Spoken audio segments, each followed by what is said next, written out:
हर जगह से ऐसी खबरें आ रही हैं कि मकान बिकाऊ है, लोगों को लिखना पड़ रहा है। और आपको उत्तर प्रदेश का कैराना तो याद ही होगा 2016 में क्या हुआ वहां पर, किस तरीके से लोगों ने बड़े बड़े पोस्टर लगा करके लिख दिया था कि ये मकान बिकाऊ है, और वही देखने को मिल रहा है लगातार। देखिए मीनाक्षी जी, सबसे पहले तो मैं आपके शब्द पे आपत्ति लेता हूं जो बार बार आपके द्वारा ये कहा गया कि जिहादी जिहादी ये नमाज पढ़ रहे थे। मेरे बात को समझ के चलिए, आप कहिए कि ये लोग मुसलमान थे जो नमाज पढ़ रहे थे। अब मैं आपको आगे बात लिए चलता हूँ। अच्छा। मसला ये है कि इस देश के संविधान ने इस देश के हर भारतीय नागरिक को धार्मिक स्वतंत्रता का अधिकार दिया हुआ है। उस धार्मिक स्वतंत्रता के अधिकार के तहत वो व्यक्ति या वो समाज या उस धर्म को मानने वाले लोग अपनी धार्मिक क्रियाक्रम कार्यक्रम सारे कर सकते हैं, चाहे कोई नमाज पढ़े, चाहे कोई पूजा करे, चाहे कोई अरदास करे, चाहे कोई प्रेयर करे, जो व्यक्ति जिस भी तरह के धर्म को मानता हो। अब मैं आपको आगे ले चलता हूं, इससे थोड़ा सा ये भी बताइए। इससे थोड़ा सा आगे जब मैं आपको लिए चलूंगा तो इलाहाबाद हाईकोर्ट ने फरवरी इमरान खोखर 2026 जी कहाँ जाकर के करे ये भी तो बता दीजिए। बता रहा हूं ना आप मुझे बिल्कुल, मैं आपको बता रहा हूं, मैं नहीं बताऊंगा, हाईकोर्ट कह रहा है। आप और हम इलाहाबाद हाईकोर्ट का सम्मान आपको हमको करना चाहिए। फरवरी 2026 में इलाहाबाद हाईकोर्ट ने एक फैसला दिया। 7 शब्दों में इलाहाबाद हाईकोर्ट ने कहा कि prior permission to perform your religious prayer meetings on private property is permissible. और ये आर्टिकल 25 के अंदर आता है। ये मैं नहीं कह रहा, इलाहाबाद हाईकोर्ट कह रहा है। अच्छा। अगर ये मैं कहता तो आप अपराध मान लेते। इलाहाबाद हाईकोर्ट की बात है, स्पेशली उन्होंने ये बात कही, उन्होंने ये एम्फेसाइज किया कि गैदरिंग फॉर नमाज, या आप उसके ऑर्डर में लिखा है, मेरे पास ऑर्डर है, मैं ऑर्डर पढ़ के बता रहा हूं। गैदरिंग फॉर नमाज is permissible article under article 25। अब आप, मैं और आप गलत हो सकते हैं, कोई व्यक्ति गलत हो सकता है, इलाहाबाद हाईकोर्ट ने यह फैसला दिया है। अब मैं आपको एक छोटा सा मसला बताता हूं कि मोहम्मदगंज का जहां का ये मामला है, वहां पर जो वहां के लोकल ग्रामीण, उनको समस्या किस चीज की, अब ये समझिए, उनको सिर्फ एक चीज की समस्या है कि ये मुसलमान इस मकान के अंदर आकर नमाज पढ़ते हैं, जबकि भारत का संविधान और इलाहाबाद हाई कोर्ट उनको परमिट कर रहा है कि वो अपने घर के प्राइवेट प्रॉपर्टी के अंदर आकर इकट्ठे होकर नमाज पढ़ सकते हैं। अब आपत्ति कहां आ रही है? आपत्ति ये आ रही कि इनको मुसलमानों के इकट्ठे नमाज पढ़ने से भी तकलीफ है। कुल मिला के ये मकान बिकाऊ की एक नोटंकी हर जगह वहां की जाती है कि साहब हम तो हमारा मकान बेच देंगे। अरे जिस देश के अंदर प्रधानमंत्री नरेंद्र मोदी हो, जिस उत्तर प्रदेश के अंदर योगी आदित्यनाथ हो, वहां के जो बीजेपी के एमपी है छत्रसाल सिंह गंगवार हो, वहां के बीजेपी के एमएलए धर्मपाल सिंह हो, इतने सारे राष्ट्र हिंदू नायकों के होने के बावजूद अगर वहां का हिंदू पलायन कर रहा है, तो या तो वो इन सारे नेताओं को, चाहे वो योगी आदित्यनाथ के प्रशासन को इनकॉम्पिटेंट और अक्षम मानता है, जब तो उनको पलायन करना पड़ रहा है। मुसलमान अगर अपने घर के अंदर नमाज पढ़ रहा है तो क्या आपत्ति होनी चाहिए आप लोगों को?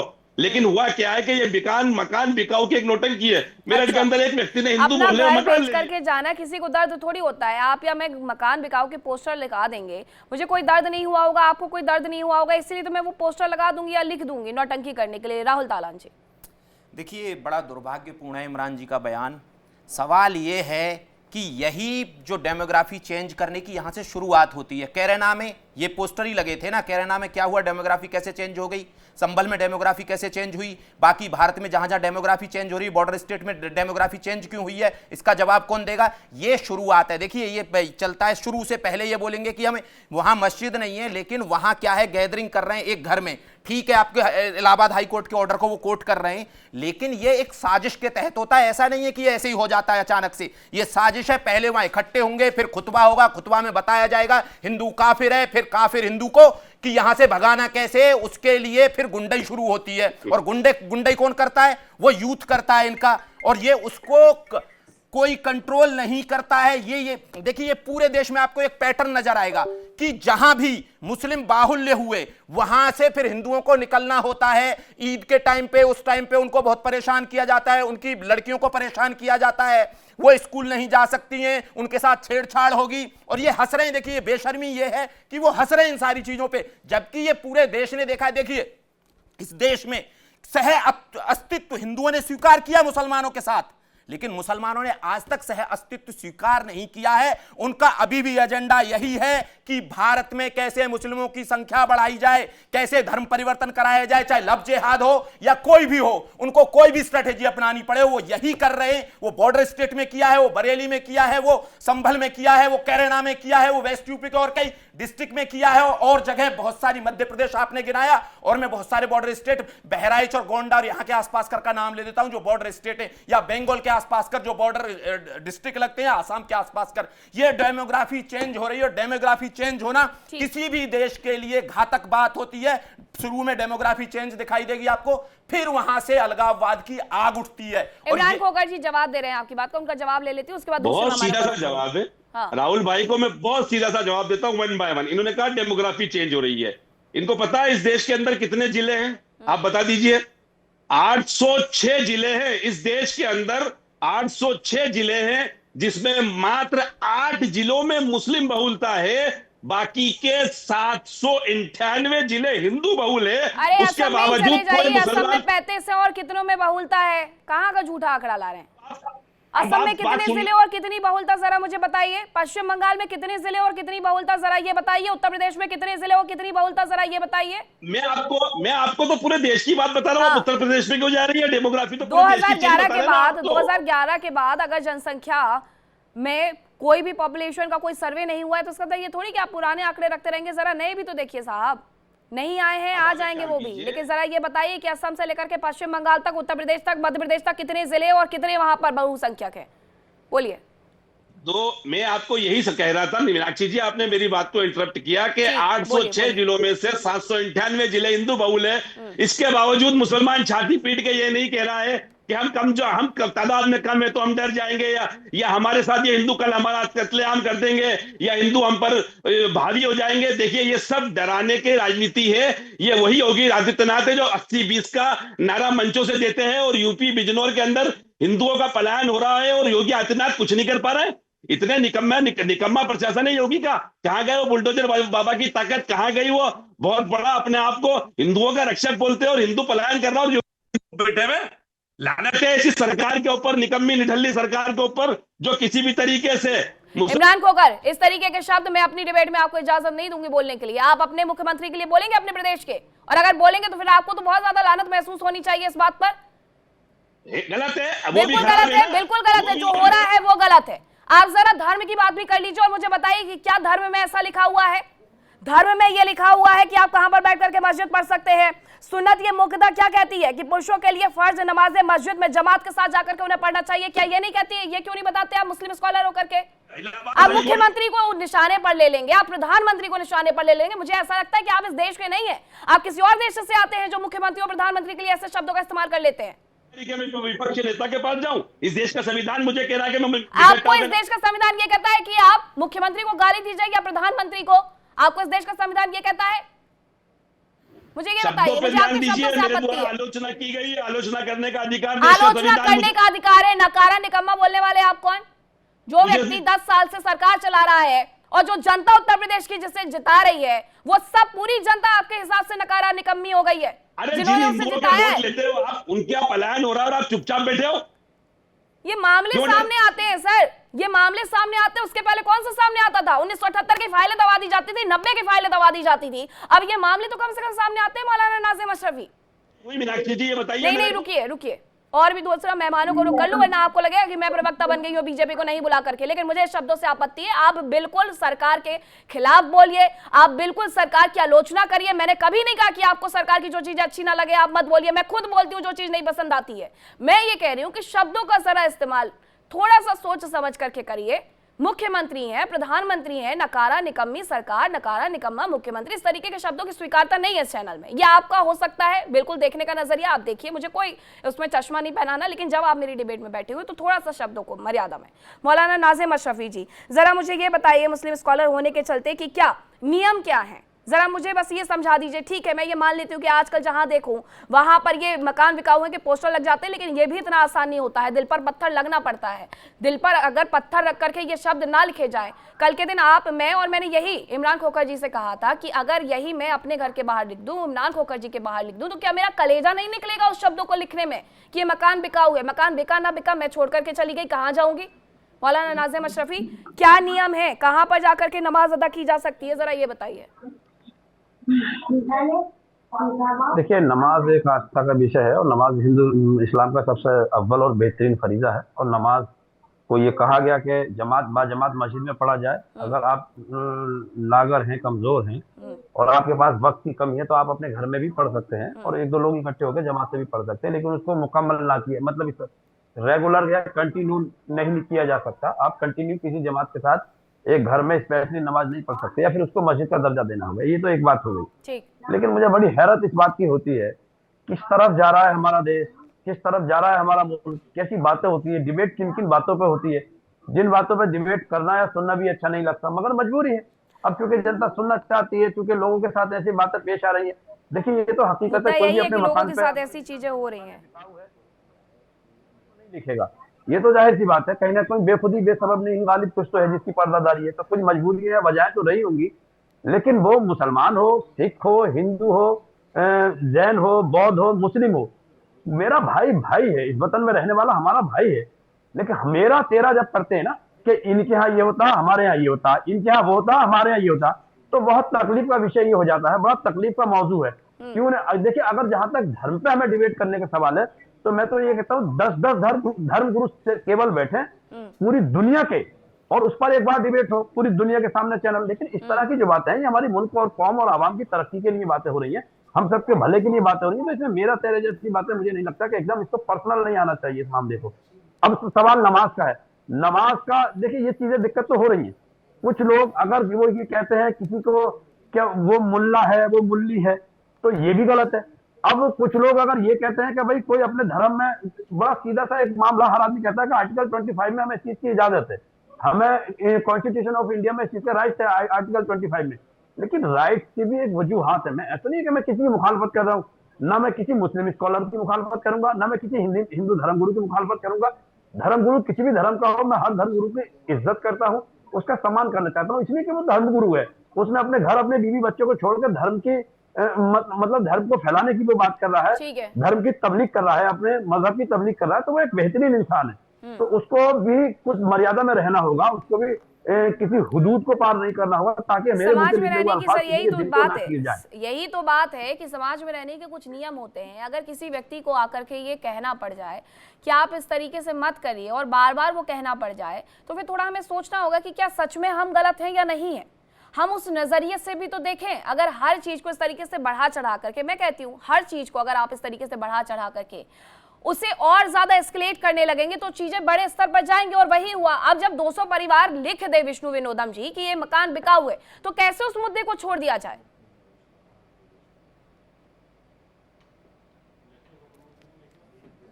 अनम्यूट करिएगा।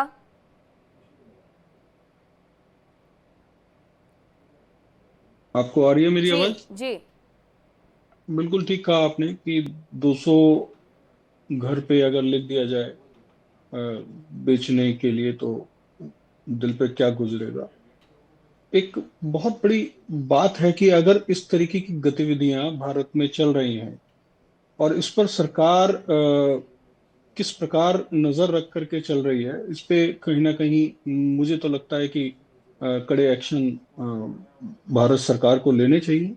अगर इस तरीके की कोई अनलीगल गतिविधियां चल रही हैं तो, और इसकी जांच होनी चाहिए प्रॉपर, और एक लंबे समय से ये सब बातें सामने आ रही है, तो सरकार इस पे इतना ढीला रुख लेकर के क्यों चल रही है। अगर बात हिंदुओं के ऊपर है और ये भी बताया जाता है कि हिंदुओं की सरकार है, तो कहीं ना कहीं सरकार फिर कटघरे में खड़ी होती हुई दिखाई देती है यहाँ पर। ठीक ठीक बात है, आपकी बात भी बिल्कुल सही है। क्योंकि अगर सरकार नहीं सुनेगी, और जैसा कि वहां के लोग भी कह रहे हैं कि हमारी बात पुलिस प्रशासन की तरफ से नहीं सुनी गई, उसके बाद हमने मजबूरी में ये मकान बिकाऊ है के पोस्टर लगाए, कहीं तक तो हमारी आवाज पहुंचे, कहीं तक तो हमारी सुनवाई हो। हम परेशान हैं, वो बता रहे हैं विक्रम गोस्वामी जी, और अगर उनकी तरफ से बताया जा रहा है उनकी आवाज को, तो फिर अनसुना नहीं किया जा सकता है कि एक ही बार में ऐसा क्यों होता है कि कहीं पर लाउड स्पीकर की आवाज तेज होती है तो उसको लेकर के हंगामा हो जाता है, कहीं पर लाउड स्पीकर की आवाज धीमी करनी है तो उसको लेकर के हंगामा हो जाता है, कहीं पर नमाज अदा की जा रही है कि घर के भीतर तो उसको लेकर के हंगामा शुरू हो जाता है। अगर यही चीजें उलट करके आने लगी और कोई व्यक्ति ये कह दे कि मंदिरों में आखिरकार क्यों सब लोग इकट्ठे हो रहे हैं, या फिर किसी के घर में क्यों आयोजन हो रहा है, फिर क्या करें। पहली नहीं है कि आज वर्तमान की ये घटना, इससे पूर्व में भी 2008 में दिल्ली में सीलमपुर जगह है, ब्रह्मपुरी जगह है, जहां पर बहुत सारे पोस्टर्स लगाए गए ऐसे इश्तिहार लगाए गए, पोस्टर लगाए गए कि घर बिकाऊ है, क्योंकि वहां ये एक प्रयोग चलता है, ये समूचे भारत में चल रहा है और ये कोई आज की घटना नहीं है। इससे पूर्व में भी आप देखेंगे, मुर्शिदाबाद की घटना देख लीजिए, आप राजस्थान की घटना देख लीजिए, जयपुर की घटना राजस्थान में जो शास्त्री पार्क में, शास्त्री नगर में हुई, उससे मध्य प्रदेश चले जाइए, आप भारत का कोई हिस्सा ऐसा नहीं है जहां पर इस तरीके की प्रयोग, इस तरीके की घटनाएं नहीं हो रही हैं। तो केवल और केवल सरकार को दोष दे देना ठीक नहीं है। दोष उनका है जो इस कट्टरवादी सोच के लोग हैं, जो इस मानसिकता को रखते हैं। ऐसे लोगों के खिलाफ सरकार कड़े एक्शन लेगी। जब बुलडोजर लेकर योगी जी निकलते हैं तो यही लोग छाती पीट कर रोने लगते हैं कि आज गलत लोगों के खिलाफ एक्शन लेना चालू कर दिया योगी जी ने। बात बहुत महत्वपूर्ण, नमाज की बात है या किसी पूजा पद्धति की बात है, जो कानून की प्रक्रिया से चलने वाली चीज है वो कानून की प्रक्रिया से चलेंगी। अगर हिंदू धर्म के कोई भी कार्यक्रम होते हैं तो उसमें अनुमति ली जाती है जहां सार्वजनिक तौर पर कार्यक्रम होते हैं। घर में पूजा करनी है तो व्यक्ति 2, 4, 5, 6 लोग व्यक्ति कर सकते हैं, मगर घर के अंदर भी आप देखेंगे जो सामूहिक कार्यक्रम होते हैं उसके लिए पुलिस को सूचित किया जाता है। बहुत एक नियम है, देश संविधान से चलता है, मेरे और आपके कह देने भर से नहीं चलता। ये जो इमरान जी जिस तरीके से अपनी बात को कह रहे थे, केवल और केवल योगी जी के बारे में आप शब्द का इस्तेमाल करने लगे, जब लोग टीवी चैनल पर बैठकर अपनी भड़ास निकालने लगते हैं ना। योगी जी एक प्रदेश के मुख्यमंत्री होने के साथ साथ धर्मगुरु भी हैं। आपको समझना चाहिए, अपनी भाषा पर नियंत्रण रखना चाहिए, आप किस व्यक्ति के बारे में क्या बोल रहे हैं।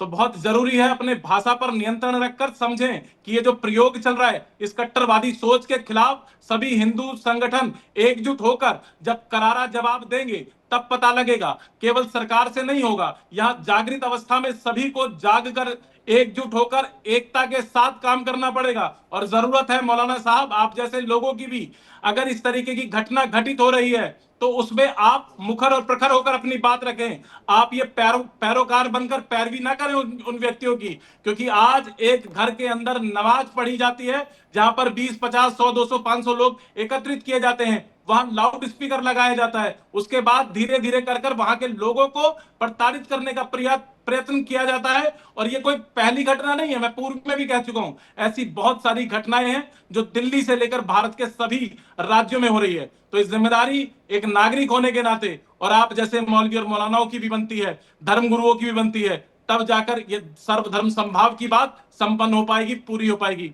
मैं पुनः आपको एक बार कह रहा हूं कि भाषा पे थोड़ा सा नियंत्रण रखिएगा। ठीक है, शोएब सिद्दीकी जी, उनको इतना मैंने समझा दिया। शोएब सिद्दीकी जी जरा मुझे ये बताइएगा, क्योंकि आप एडवोकेट भी हैं, लेकिन आपको याद होगा कि उत्तर प्रदेश में जब 2017 में योगी जी की सरकार आई थी, बीजेपी की जब सरकार आई थी मुख्यमंत्री योगी आदित्यनाथ की, तो उस दौरान बहुत सारे नियम इम्पोज किए गए थे। उस दौरान ये भी कहा गया था कि जिस तरीके से यहाँ नोएडा सेक्टर 63 की अगर मैं बात करूँ, 62 की अगर मैं बात करूँ, तो जगह जगह पार्क में सामूहिक नमाज अदा करते हुए देखी गई थी। उस पर भी एक कड़ा प्रहार किया गया था कि इस तरीके से आप नमाज नहीं पढ़ें, आपके लिए कोई नमाज का स्थल बने हो वहां पर जाकर के आप नमाज पढ़िए। लेकिन अगर उस वक्त ये हुआ था तो अभी भी बहुत सारी जगह ये नियम है उत्तर प्रदेश में ही कि आपको नमाज पढ़ने के लिए ईदगाह जाना होगा, तो फिर ऐसा क्यों नहीं हो पाता है?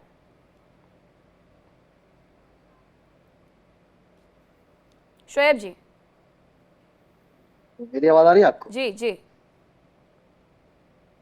मेरी आवाज आ रही है आपको? जी जी आ रही है। शोएब जी बोलिए।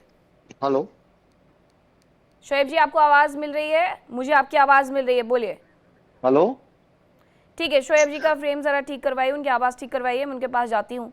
लेकिन एक बार फिर से राहुल तालान जी, आप ही से मैं एक सवाल पूछती हूँ कि इस पूरे मुद्दे में बहुत पहले से 2017 से भी उन्होंने इस तरीके से कहा कि जो नमाज आप पार्क में बैठ करके पढ़ रहे हैं, आपको याद होगा बेंगलोर का भी एक एयरपोर्ट का एक वीडियो सामने आता है कि वहाँ पर ईदगाह स्थल, मतलब पूजा स्थल ऑब्वियसली सबके लिए बने होते हैं, अगर वो सबके लिए बने हुए तो वहाँ छोड़ करके फिर आप आ जाते हैं एयरपोर्ट पर नमाज पढ़ने के लिए। उस पर भी काफ़ी हंगामा हुआ कर्नाटक में, उत्तर प्रदेश में भी जगह जगह पर इस तरीके की तस्वीरें निकल करके सामने आती हैं। फिर अगर इसी चीज़ से रोका जाता है तो फिर ये कहा जाता है कि हमारे धर्म पर प्रहार है। देखिए, ये मैंने जैसे शुरू में बोला, ये स्ट्रेटेजी है कि वो अगर जो आपका धार्मिक स्थल बना हुआ है वहाँ नहीं जाके आप एयरपोर्ट पे कहीं भी खड़े होकर नमाज शुरू कर देते हैं, रेलवे स्टेशन पे कहीं शुरू कर देते हैं। तो एक मैंने जैसे बताया कि एक स्ट्रेटेजी है, ये दिखाना है लोगों को कि हम इतने ज़्यादा धार्मिक हैं, लोग यहाँ से बच के चलें, यहाँ से इनको रास्ता दिया जाए और यहाँ कहीं भी बिछा के शुरू कर देते हैं। जबकि सच बात यह है कि आर्टिकल 25 ये नहीं बोलता है कि आप रेलवे स्टेशन पर जाके, रेलवे पटरी पर जाके, कहीं सड़क पर ईद जब आई है तो सड़क पर आप नमाज अदा करेंगे। गुड़गांव में मैंने ये बहुत लंबा देखा है कि बहुत लंबे समय तक होता रहा है कि जब ईद होती थी तो सारी की सारी जो जयपुर हाईवे बंद हो जाता था और एक बस 1 या 2 लेन छोड़ी जाती थी जिसपे से गाड़ियां निकल रही होती थी और ट्रैफिक होता था। तो ये एक दौर देखा है। यहाँ जिस सेक्टर में ये आपका चैनल है, यहाँ आसपास का जो बड़े बड़े पार्क हैं सब में नमाज होते हुए मैंने देखी है। लेकिन सवाल ये नहीं है, वो बोल रहे हैं कि 111 मुस्लिम बहुल्य जिले हैं, वो 2011 की जनगणना की बात कर रहे हैं। मैं बोल रहा हूं कि आजादी के वक्त कितने थे और ये हो कैसे गए, इस पे सवाल है या नहीं है। अगर जो जब आजादी के वक्त मुस्लिम बहुल्य जिले इतने थे ही नहीं तो ये डेमोग्राफी चेंज का सीधा सीधा मामला है। और डेमोग्राफी चेंज की क्यों जा रही है? सवाल ये है कि आप धीरे धीरे करके, जैसे वो बोला वहां से हिंदुओं को भगाने की वो हो गया, संभल में कैसे कम हो गए हिंदू, कैरेना में कैसे कम हो गए, बंगाल के जो बॉर्डर बांग्लादेश से लगते हुए जिले उनमें कैसे कम हो गए और आसाम के उनमें जिलों में कैसे कम हो गए। तो ये जो स्ट्रेटेजी है ये किया जा रहा है, सोच समझ के किया जा रहा है और ये बहुत लंबे समय से चल रहा है। और ये बात कर रहे हैं कि भाई कुल इतने ही तो जिले मुस्लिम बहुल्य नहीं, ये इतने जिले हैं, लेकिन अब जब जनगणना होगी पता चलेगा कितने जिले मुस्लिम बाहुल्य हो गए। और दूसरी चीज कि क्या किसी की देश के लिए डेमोग्राफी चेंज अच्छी चीज है या नहीं है। मेरा सवाल यह है कि डेमोग्राफी चेंज होती जा रही है और सरकारों का कोई ध्यान नहीं है। सरकार सिर्फ और सिर्फ अपने वोट बैंक की राजनीति कर रही है और यह होते रहने दिया गया है। और यह देखिए, सबसे बड़ी बात यह है कि जब यह देश आजाद हुआ था, एक मुसलमानों के लिए एक देश मिला, अब खैर 2 देश हैं, तो उसमें यूपी में जो उस टाइम पे यूनाइटेड प्रोविंस होता था, कितनी सीट दी थी यहां के मुसलमानों ने? मुस्लिम लीग को कितनी सीट दी थी? 57 सीट दी थी ना इमरान जी। और गए कितने परसेंट थे पाकिस्तान? 1%। तो वो जो देश तोड़ने वाली सोच थी वो अभी भी यही है इमरान जी। आपको हो सकता है आप बोले कि मुझे देश से प्यार है, मैं भी मान लूंगा देश से प्यार है, लेकिन आपको हिंदुओं के साथ सहिष्णुता अच्छे से रहना होगा। और आप क्या है कि आप हिंदुओं को कम करना, जैसे उन्होंने बोला कि तबलीगी कर सकते हैं, तबलीगी कर सकते हैं, लेकिन आपको इतनी वो भूख क्यों है कि सारे के सारे जो हिंदू हैं वो मुसलमान बन जाए, सारा वर्ल्ड है वो मुसलमान बन जाए? आपको ये इतनी भूख क्यों है और आप क्यों बदलना चाहते हैं पूरी दुनिया को? इमरान खोकर जी, मुसलमानों में कि सारा दुनिया इस्लाम कबूल कर ले, भारत इस्लाम कबूल कर ले, सारे हिंदू इस्लाम कबूल कर ले, और उसके लिए तरह तरह के प्रपंच अपनाते हैं आप। देखिए इंडिया डेली 24/7 अब आपकी स्मार्ट टीवी पर। इंडिया डेली मौजूद है सभी डिजिटल प्लेटफॉर्म पर लाइव और लगातार। इंडिया डेली 24/7 हर दिन राष्ट्र को समर्पित।